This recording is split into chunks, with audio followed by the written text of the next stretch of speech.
What's up, y'all? It's Daniel the Shoemmelier. One thing about me is that I enjoy making lists. I use a pen or a pencil and I write them down on paper. I know I could use my phone or I could use the notes or sticky app on the computer, but there is something extremely satisfying about scratching off items as they are completed. And I use these lists for goals or for to-dos and yes, ranking. And it's with that in mind that I was thinking about something that I said in my previous video about Nigel Sylvester and Nike/Jordan. I mentioned that I think Nigel Sylvester may be the hottest, most momentum mojoed collaborator/designer in Nike/Jordan brand stable, and they need to hold on to him. And it got me thinking, where does Nigel fit on this list of hypothetical fantasy rankings of collaborators? Should I put a small list together of like a Mount Rushmore? Should we make it a little bit bigger? And I thought, what if I just put a bunch of videos out where I created a fantasy list, a depth chart, a starting lineup, if you will, of collaborators across all of sneakerdom. And we start with the biggest amount of players at 11, which would be your soccer, hockey, or American football. And then we shrink it down to 9 for baseball. And then we get down to 5 for the NBA. We get down to 4 for Mount Rushmore, 3 for the big 3, 2 for doubles tennis, and 1 for golfers singles tennis, however you want to do it.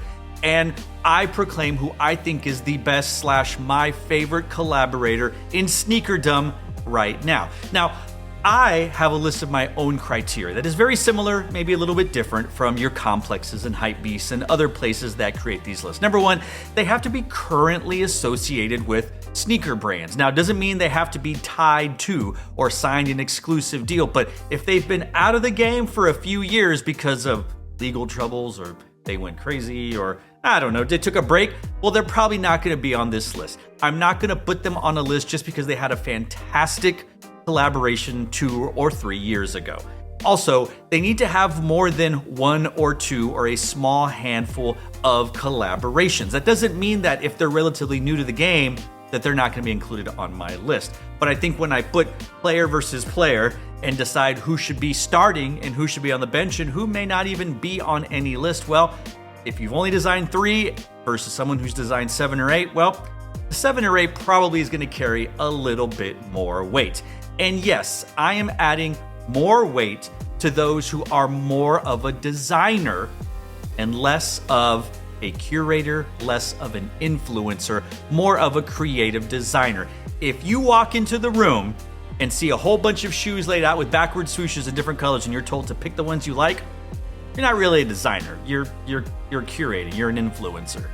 But if you have a hand in deciding what the swoosh does, or what you want to do with the Saucony materials, or the colors, or the layout, or all that stuff, you're more of a designer and more of a creative director probably. I'm going to put more weight into it, and you're going to find yourself not only on the bench, but more than likely in the starting lineup. So today's video is going to focus on your American football / soccer, hockey starting lineup of 11 players of a fantasy collaborator best of list, with some bench players that we could pull from. And since these teams typically have dozens, I believe, of bench players, I didn't pick an equal amount of bench players, but there's a considerable amount, especially when you consider there's only 11 stars. I believe there are 10 bench players. So we're going to start off with the 10 bench players that I would pick for a fantasy depth chart starting lineup of 11, and these are in alphabetical order, so there's no importance, while I do eventually get into importance by ranking, by shrinking the list down, but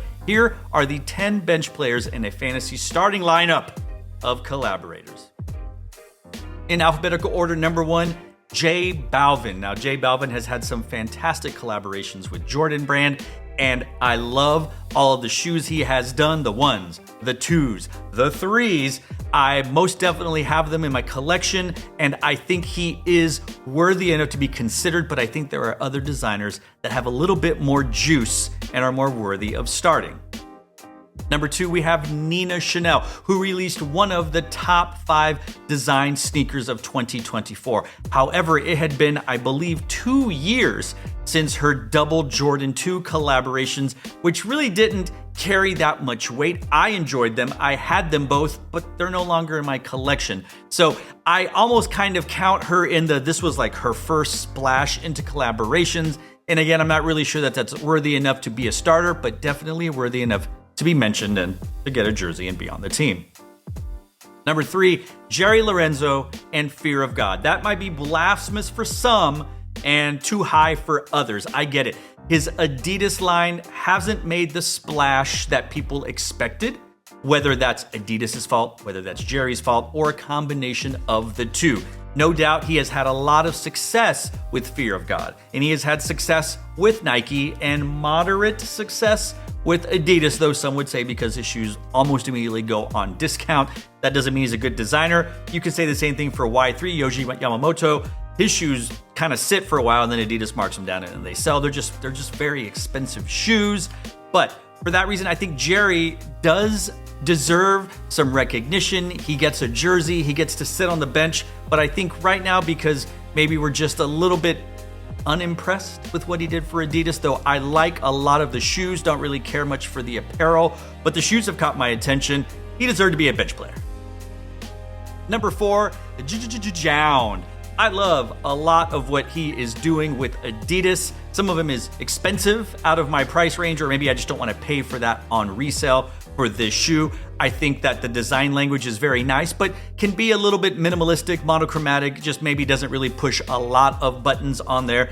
I'm not one that subscribes to resale and hype being the barometer for how good a collaboration or how good a designer is. But I think, again, when we look at the people that make the starting 11, you can see why I believe Jound deserves to be a bench player.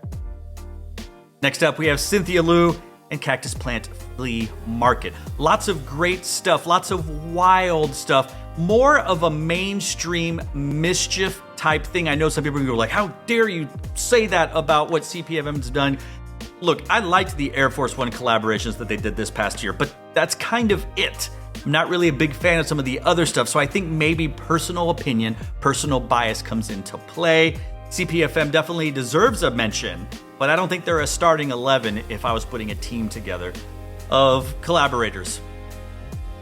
Next up, we have Nigo, who returned to Nike and released an Air Force 2, Air Force 3, I can't remember, last year, and I enjoyed the shoe. It was colorful, it was fun. I think that we are going to see a lot more motion coming out of Nigo, but right now, just as it is kind of sitting, we're probably putting a little bit more weight on what he had done and what he's bringing to Nike. So a mention, a bench spot, not a starter. Teddy Santis, another one of those that I think gets a lot of love from the Northeast. And I enjoy what him and his company do, the collaborations. I think they're great. I just don't see them as being great, right? Like, there's always the people that say, how would the worst team in the NFL compare to the best team in college? And there's no contest. The best team in college has 12 to 15 NFL players. The worst team in the NFL has 56 NFL players. There's no contest. You can be a great college team and you can be a bad NFL team. It doesn't matter. You're getting paid millions of dollars, hundreds of thousands of dollars to play in the NFL. I think Teddy Santis is a great college football team. I don't know that he's even a bad NFL team. Roast me in the comments if you disagree on that one. That may be the hottest take I have. Nope. I'm getting some hotter takes. I assure you that you're definitely not going to like. This is going to be more of a mild salsa of a take by the end. And we have it. Travis Scott. He's a bench player because he's not a designer. He walks into a room, sees the shoes, said, I like that one. Or, hey, I'd like a Jordan 1 low in brown. You already did brown. Do a different brown. You've already done it, but don't care. Do it in brown. Couldn't we do something with your life? What about a story? I went to high school. Oh, we'll use the high school. No. He's on there because his name carries a lot of weight. He might be the most hyped collaborator with a sneaker brand right now, but it's because of his name and it's because of his influence, his rap career, maybe his body count, but it's certainly not for his design prowess, if any. Pharrell Williams. releasing images recently of a Louis Vuitton Cortez type shoe, which, okay. I'm a fan of the apparel and accessories that he's been doing with Louis. The shoes, not so much. I really, really enjoyed what he was doing with Adidas, Human Race, Boost, all those things, but it's been a while. It's been a while, and I think he still has the gift, he has the foresight, he has the knowledge, but right now, he doesn't have the product worthy of a bench spot, not a starter, at least not today. And then we get to the hottest of salsa takes. If you thought my Teddy Santis was mild, and you thought that my Travis Scott was, I don't know, like a red sauce salsa, this one, you're gonna hate this one. I'm only including him because it's hard to not credit his influence of what he has done in the past, even though his slide and his bully shoe are, if they weren't $20, I don't know if people would get them. Kanye West, he's like the producer's kid, the director's nephew, the movie studio's cousin's daughter's nephew's illegitimate child. You have to put him on there because if you don't, he'll cause more trouble than it's worth. He's on there because the stands want him to be on there, but he's Mr. Irrelevant. He's the last pick. He's the last pick. I know, blasphemy, blasphemous. You're probably yelling, how dare I, this guy, what does this guy know about sneakers? I will answer that when you answer, what did you know about sneakers before Kanye West? Anyway, regardless, that's the bench. That's the bench. So if your favorite designer wasn't mentioned as a bench player, maybe they'll be mentioned as a starter, or maybe they won't be mentioned at all. So be sure to let me know in the comment section down below what you think about this bench list, and of course, what you think about the upcoming starters list, who I didn't mention as a bench player or a starter, who should be a bench player, not a starter, who should be a starter, not a bench player, and how crazy I am for thinking Mr. Irrelevant equals yay. What can I say? What can I say? Was a big fan of his music, of his creative designs, of his partnerships with storied sneaker designers who made his napkin drawings come to life and actually built them. But right now, Mr. Irrelevant, Mr. Irrelevant. Which brings us to our starting 11. Again, this is based off of the number of starters on American football, soccer, and hockey teams. There's not a ranking. It's in alphabetical order. You can decide who your quarterback would be, or center, or goalie, or whatever. But in alphabetical order, these are my starting 11 collaborators for my fantasy football designer team, collaborator team, however you want to put it. I'll probably put something more clever in the title when I figure out what I'm going to call this and this whole thing. But for now, it's my starting 11. Number 1, Bad Bunny. That's right. I think Bad Bunny is right now sweeping social media with his recently released album, with his music video / documentary, however you want to describe it. All very moving. People are crying. People are having all kinds of emotions. People who don't understand Spanish at all. The music is affecting people. Bad Bunny's collaborations are affecting sneakerheads. I think he is a worthy, solid, he's in there. It's not like he was the last one in to the starting 11. He's in. Bad Bunny. Second up, Salehi Bembury, Crocs, Versace, Clarks, Puma, New Balance. This guy's everywhere. He's done a lot. He's continuing to do a lot. But just go look at how much a New Balance shoe that he designed is going for resale. Not that, again, that resale is the end all be all, but come on. He's at the top. Could he be the quarterback? Could he be the starting pitcher? This is the wrong sports analogy metaphor. He could be the quarterback. He could be the wide receiver. He could be the star running back. However you decide. Wales Bonner, single-handedly maybe carrying Adidas into the luxury / Italian / high-end fashionable world. Wales Bonner is doing some amazing things, and I will always shout out longtime friend, commenter, viewer, subscriber, Amalo, who's really turned my head into you need to pay attention to this, and I have. I don't like everything Wales Bonner's done. I don't have to have everything that they've done. I think there are some great pieces out there as works of art, as works of fashion, and then some, obviously, that are very wearable, very utilitarian, very great. Nonetheless, Wales Bonner, not the last one in for sure. Definitely a solid other wide receiver, a wide receiver 2, 3, tight end. I'll let you decide. Action Bronson. I know a lot of Jordan heads are probably mad. I've only mentioned one Jordan person, and it was J Balvin. So it wasn't the ones that they really liked. They probably already turned it off because I said Travis Scott and Ye were bench players. But regardless, I believe that Action Bronson is one of the most important designers, especially in the New Balance area. I think Action Bronson's probably more of a tight end. There we go. Or a fullback, if you will. I know I'm basing it on size, but love the design language, love the materials, love everything except for the way the shoes were released this past year on his website. Regardless, Action Bronson, a very important addition to my starting 11. Edison Chen and Clot made the jump over to Adidas. Similar to Wales Bonner, love a lot, don't really love a whole other stuff. Some of the apparel's fine, some of the shoes, I'm like, that's cool, it's not for me. But very important to Adidas and their stable of designers. I think Wales Bonner is the number 1 wide receiver for Adidas. I think Edison Chen could be the number 2. No, Bad Bunny. You know what? That'd be interesting. Bad Bunny or Edison Chen / Clot. Who's number 2? Who's number 3? Either way, they're the top 3 wide receivers, running back, however you want to put it for that. But Edison Chen and Clot, very similar to how Nigo's going to do at Nike. I'm very excited to see what comes out of releasing the hounds, taking the reins off of Edison Chen to let them do whatever they want to do with Adidas. Going to be fun and exciting. Or could it end up being like a Jerry Lorenzo Fear of God? I think they've already surpassed what Jerry and Fear of God did at Adidas. So I'm very, very extremely optimistic about that. Ronnie Feig. I know that lately it's probably more towards the fashion and apparel and accessories, but it's hard to discount Ronnie's influence and output and talent with Adidas, with Asics, with other brands. Like, just Ronnie is solid.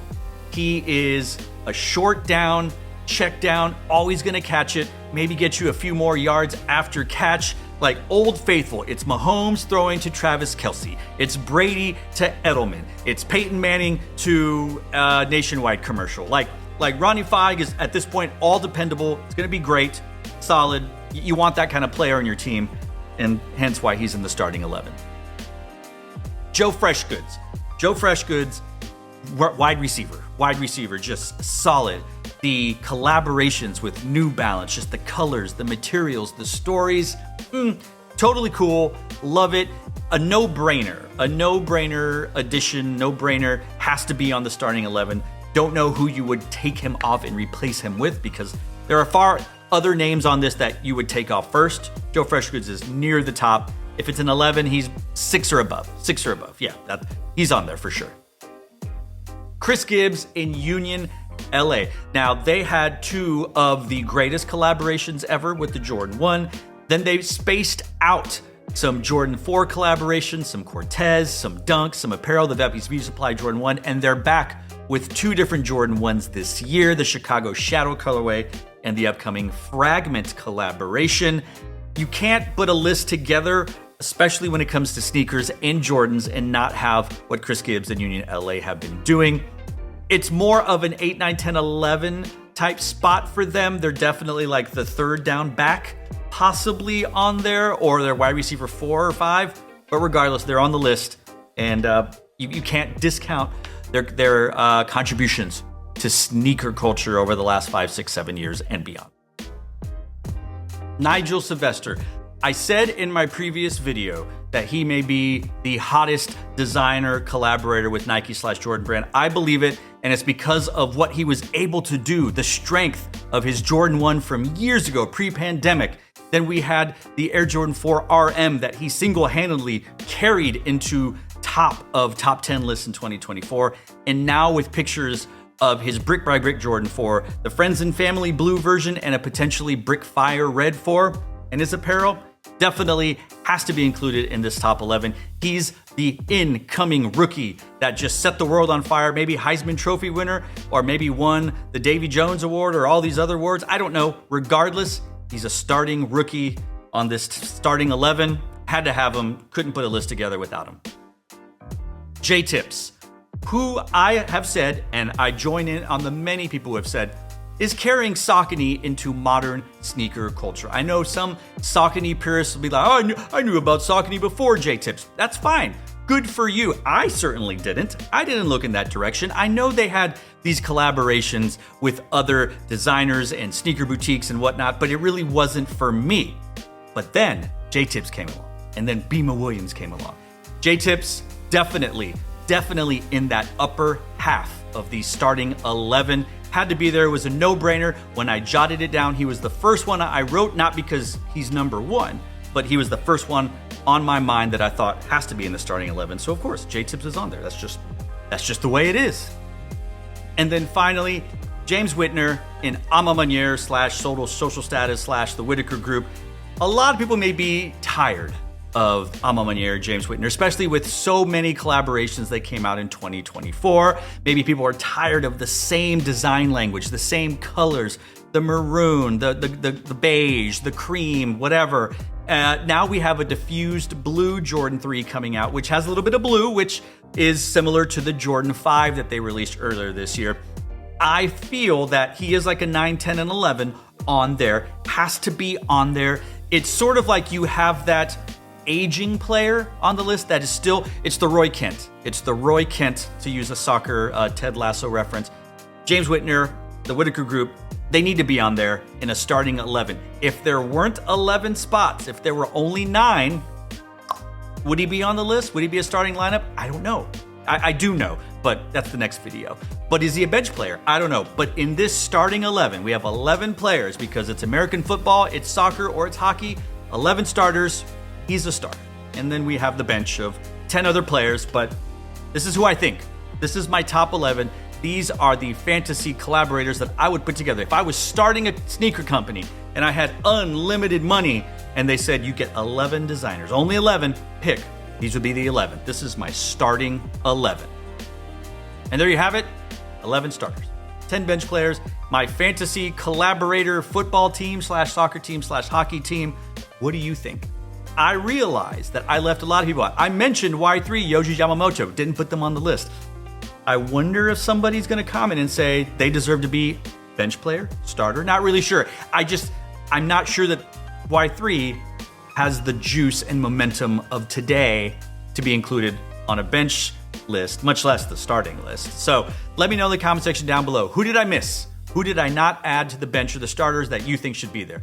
Who did I list as a bench player that should be a starter? Who did I list as a starter who should be a bench player? Who am I crazy? There's got to be somebody on either of these lists that you think don't belong there. I'm willing to guess you think Kanye should be a starter. Travis Scott should be a starter. I don't know. Obviously, I gave you my reasoning. I was a big Yeezy fan of the shoes. I had a lot of them. I had to have them. Go back into the channel and see how many Yeezys I reviewed. I might have removed some of them just depending on, metrics and all that other stuff. But regardless, I don't wear them as much anymore. But that's okay. I still have Yeezy slides. All right. I have 2 pairs of Yeezys at home. But that's what I don't wear them out. It's just kind of like, okay, there we go. And that's fine. That's fine. And I don't really have a Travis Scott because I don't care.